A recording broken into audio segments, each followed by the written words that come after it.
Hello, dear friends. The previous video in Spanish was deleted and later restored after a review. I deleted the English version to be on the safe side. You understand me now. Opinion piece. Solar flash coming. Perfect storm. 4 solar flares. Scheduled for May 11th. It was prophesied for August. Maximum solar activity until October. Let's start. The sun has intensified the emission of strong flares.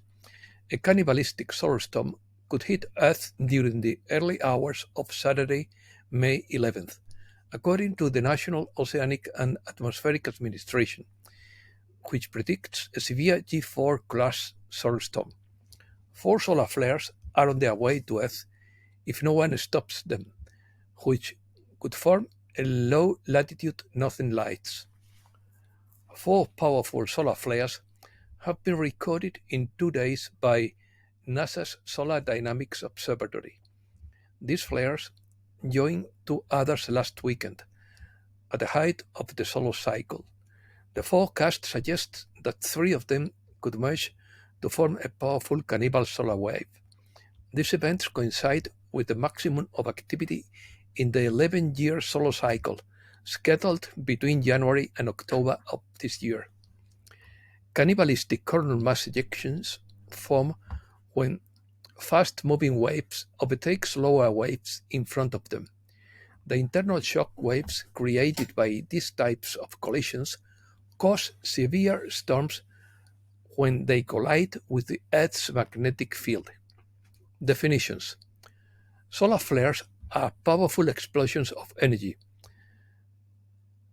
that can affect radio communication, electrical power grid, navigation signals, and pose risks to spacecraft and astronauts.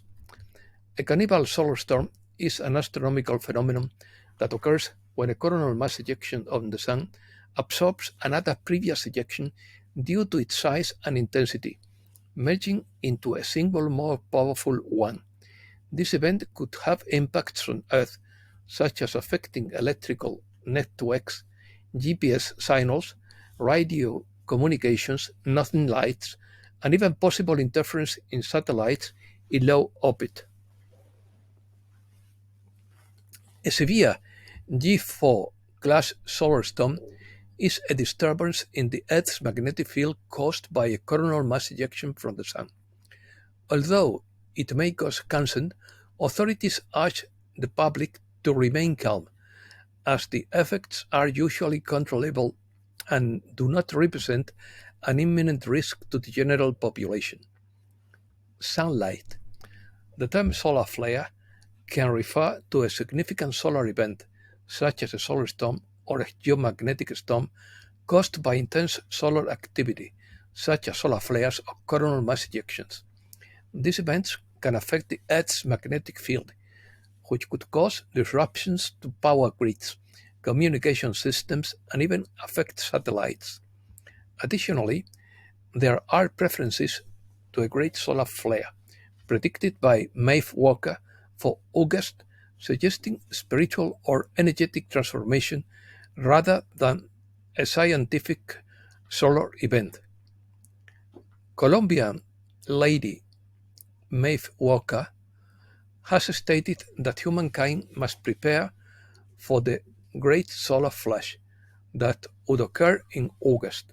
She says that this event would mark the transition to 5D and the closing of the 3D timeline cycles, which would entail the release of dense karmas and memories. Walker indicates that people must integrate the codes into their energetic body to prepare for this great solar flash in August. Opinion. According to Catherine Hall, as the Sun portal continues to release Class X solar flares, we are reminded that self-care is essential.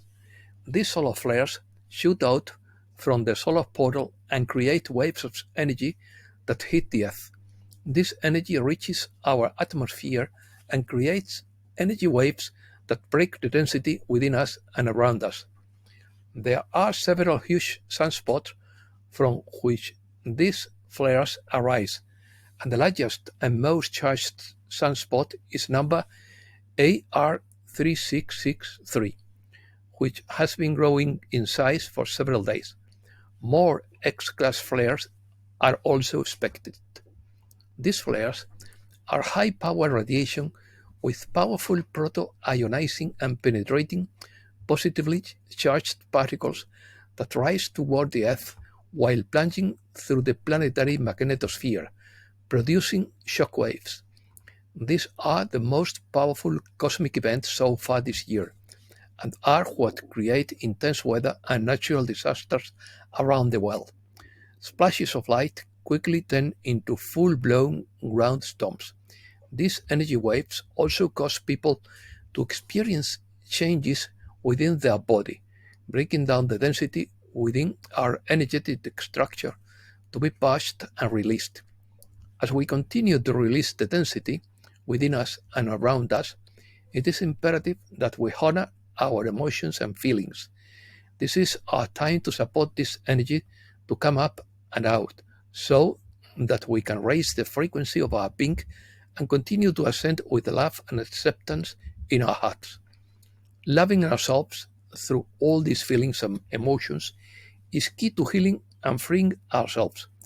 Allow the energy to be released by crying, journaling, drawing, or being creative, expressing yourself through poetry or connecting with a trusted friend of love or loved one. Spending time alone is also self-care. Honoring where you are and how you feel is key. Embracing self-care should be a priority. This awakens powerful cosmic forces that will further activate our planet. These intense energies are not only cleansing our energetic structure, but also erasing past traumas from our generation line. This is intense work, even for those who are waking to raise their frequency. This is the time to raise consciousness and release everything that prevents us from doing so. Being open to new concepts and ways of being to help raise your frequency is key to releasing the density within us to ascend to higher states of consciousness. We begin to notice the inconsistency around us and can choose to honor ourselves right now as we integrate with this high frequency energy. Economy. The IMF believes that the world is divided into three economic blocks, one leaning towards the US, another leaning towards China, and a group of not non-aligned countries.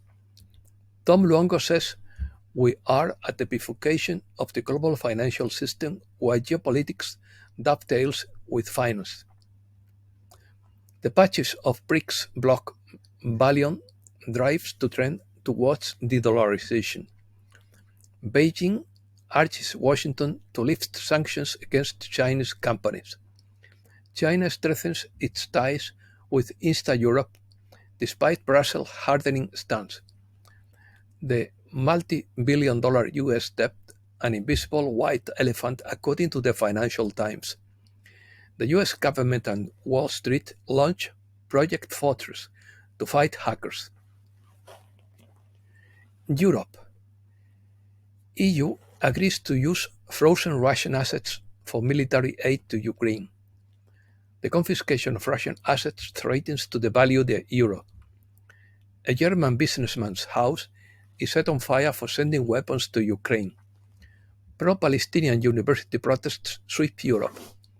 The Bank of England leaves the door open to cutting interest rates in June.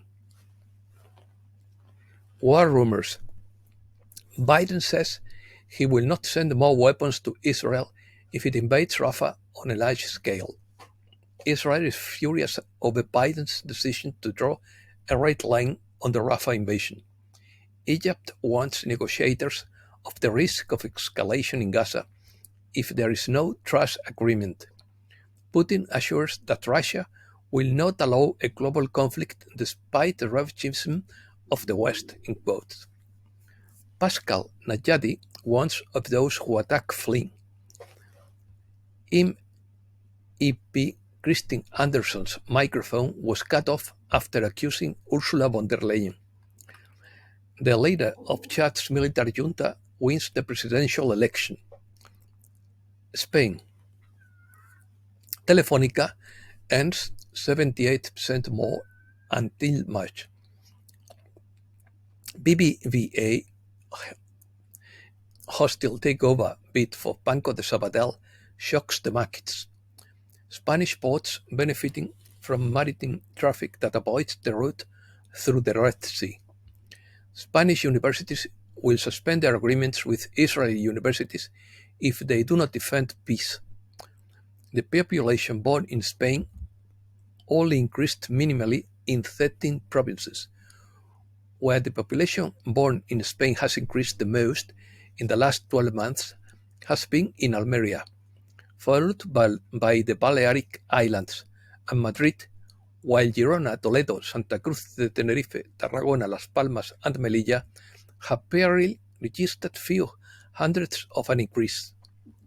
Americas. Elon Musk will send 1,000 Starlink terminals to Brazil for flood relief. General strike in Argentina stops transportation and empties the streets. AMLO rules out repressing UNAM pro-Palestine camp. We are not going to violate their autonomy, he says. Moscow asks Mexico to take measures to prevent denial of entry to Russian citizens. Monetary poverty in Peru affected 29% of the population in 2023 and increased. Costa Rica will begin rationing electricity due to the drought that affects the country. The former Minister of Energy of Ecuador will go on impeachment for handling the energy crisis.